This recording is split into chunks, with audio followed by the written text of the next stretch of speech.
প্রিয় ভাই ও বোনেরা আসসালামু আলাইকুম। আশা করি আপনারা সবাই ভালো আছেন।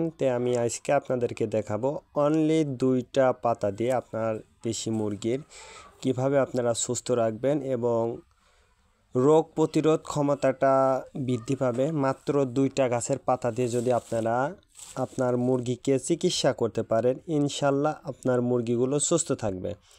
এবং এই শীত, যেহেতু শীত আসতেছে, এই শীতে কোনো ধরনের একটা মুরগিও মারা যাবে না ইনশাল্লাহ।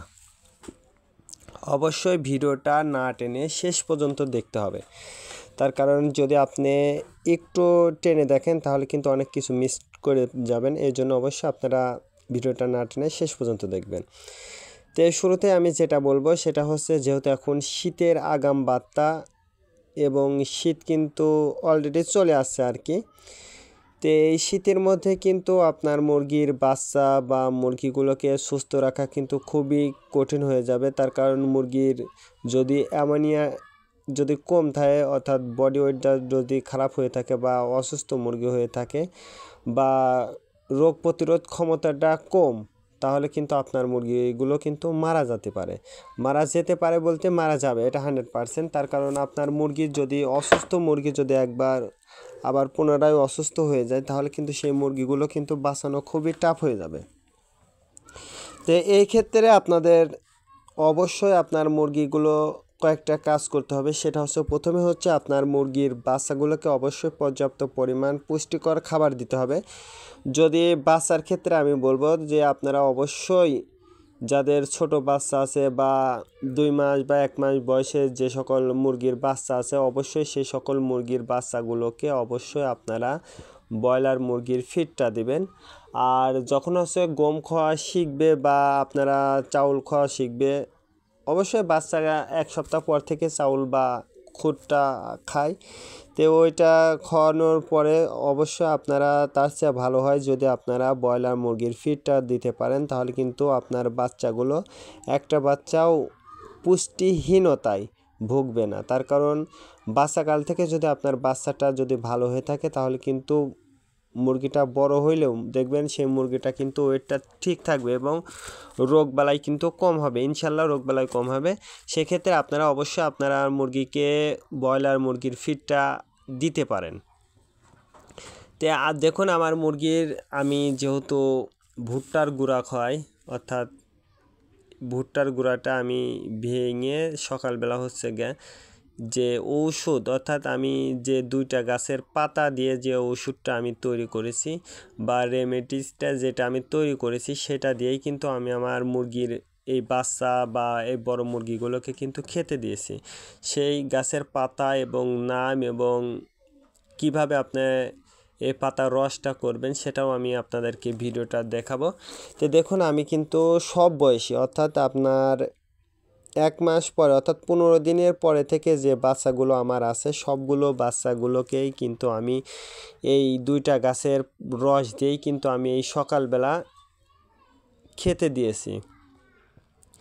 অনেকে প্রশ্ন করতে পারেন যে আমি তো খুদ খাওয়াই বা গম খাওয়াই, সেক্ষেত্রে আমি কিভাবে খাওয়াবো? বিশেষ করে যদি আপনার মুরগি আপাতত মাসে একবার হলেও এই 2টা গাছের পাতা মিক্সড করে রস বানায়া তারপরে আপনার মুরগির বাচ্চাগুলোকে খাওয়াবেন, তাহলে ইনশাল্লাহ আপনার মুরগির বাচ্চাগুলো সুস্থ থাকবে। খাওয়ানোর নিয়মটা হচ্ছে, আপনারা যদি পারেন ব্রয়লার মুরগির ফিড অথবা গম ভাঙাইনে বা ভুট্টা, যেটাই আপনারা সকালবেলা দিন না কেন, আপনার পানির সাথে খাওয়ানো হচ্ছে, আমি যদি বলি যে খাবারের সাথে খাওয়ানোটাই আপনার জন্য উপকার হবে এবং পর্যাপ্ত পরিমাণ 100% কার্যকারী হবে। তার কারণ আপনি যদি পানিটা দেন, দেশি মুরগি কিন্তু পানিটা অনেকেই কম খায়, ব্রয়লার মুরগি বা সোনালী মুরগির চেয়েও কিন্তু দেশি মুরগি পানিটা কম খায়। এই পানিটা কম খাওয়ার কারণে কিন্তু আপনি পরিমাণ, অর্থাৎ এই মুরগিগুলোর যতটুকু পরিমাণ ঔষধ প্রয়োজন, অর্থাৎ এই গাছের রসটা প্রয়োজন, ততটুকু কিন্তু আপনি খাওয়াতে পারবেন না যদি আপনি মিক্সড করে ভিজায়া যদি না খাওয়ান। এই জন্য অবশ্যই আপনাকে যে কোনো একটা ভাঙা, অর্থাৎ আপনি যদি মনে করেন যে আমি ভুট্টা ভাঙা খাওয়াবো বা গম ভাঙা ফেসে নিয়ে এসে সেটার সঙ্গে মিক্সড করে আপনারা এই রসটা মিক্সড করবেন। আপনার যতটুকু মুরগি বা যে কয়টা মুরগি আছে সেই কয়টার জন্য 1 মিলি করে, অর্থাৎ 1 লিটার পানিতে 2 মিলি ওষুধ দিয়ে আপনি মিক্সড করে আপনি এই মুরগি, অর্থাৎ আপনার মুরগিগুলোকে খাওয়াবেন, তাহলে ইনশাল্লাহ দেখবেন আপনার মুরগি একদিনেই সুস্থ হয়ে যাবে। যদি আপনি পর্যাপ্ত পরিমাণ মুরগিকে যতটুকু ওষুধ প্রয়োজন, অর্থাৎ পর্যাপ্ত পরিমাণ ওষুধ, অর্থাৎ এই রসটা যদি তৈরি করে আপনি আপনার মুরগিগুলোকে খাওয়াইতে পারেন, তাহলে ইনশাল্লাহ দেখবেন বিকেলে আপনার মুরগিটা সুস্থ হয়ে যাবে। দেখুন এই যে এই গাছটার পাতা, এই গাছটা কিন্তু সাধারণত রাস্তার 2 ধারে দেখবেন যে বেশি পাওয়া যায়। তো এটা হচ্ছে হাড়বাউসের পাতা, এটা হচ্ছে হাড়বাউসের পাতা। আপনারা যারা গ্রামে বাস করেন, বিশেষ করে গ্রামে যারা বাস করেন, তারা কিন্তু এই পাতাটা অবশ্যই আপনারা চিনবেন, তার কারণ এটা গ্রামে পাওয়া যায়। এবং আপনারা যদি শহরের রাস্তাতে দেখেন, অর্থাৎ একটু গ্রাম অঞ্চলের রাস্তা, তাহলে দেখবেন রাস্তার 2 পাশেই কিন্তু আপনারা এই রকম গাছ দেখতে পারবেন। তো এই গাছের আগাটা নিলে সবচেয়ে ভালো হয়, আগা। তো আপনারা যদি আগাটা না পান তাহলে সমস্যা নাই। আপনার আগা বলতে আমি কিন্তু কুচি পাতা যেটা সেটা বোঝাচ্ছি। তো আপনারা যদি সেটা না পান তাহলে এই যে বড় পাতা যেগুলো হয়ে গেছে, এই বড় পাতাটাই নিয়ে যে আপনারা খাওয়াইতে পারেন। তো এটা খাওয়ানো অবশ্যই আপনারা মিক্সড করবেন। তো আর একটা গাছ আছে, তো এই 2টা গাছের পাতা দিয়েই কিন্তু আপনারা খাওয়াবেন। তো এই দেখুন এইটা হচ্ছে পিপলটির পাতা, আমাদের অঞ্চলে এটা পিপলটির পাতা বলে। এটাও দেখবেন যে বাগানে বা ঝোপঝাড়ের মধ্যে বা রাস্তার পাশেই কিন্তু এটা পাওয়া যায়।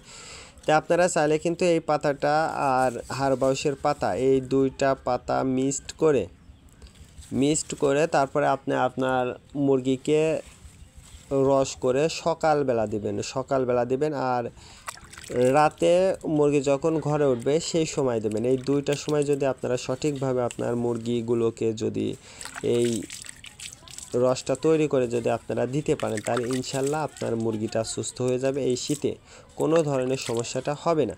তো দেখুন আমি এই 2টা পাতাই কিন্তু ভালো করে ধুয়ে তারপরে আমি কিন্তু এটা